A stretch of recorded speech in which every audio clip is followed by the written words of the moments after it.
Tangazo kwa waombaji wa mikopo mwaka wa masomo 2025 na 2026.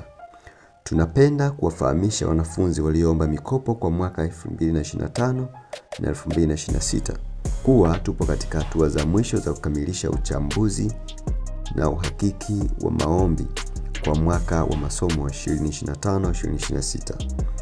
Pamoja na taarifa, baadhi ya waombaji tayari wamejulishwa kuhusu kufanya masahihisho katika maombi yao kwa kuweka nyaraka sahihi au kurekebisha taarifa zao.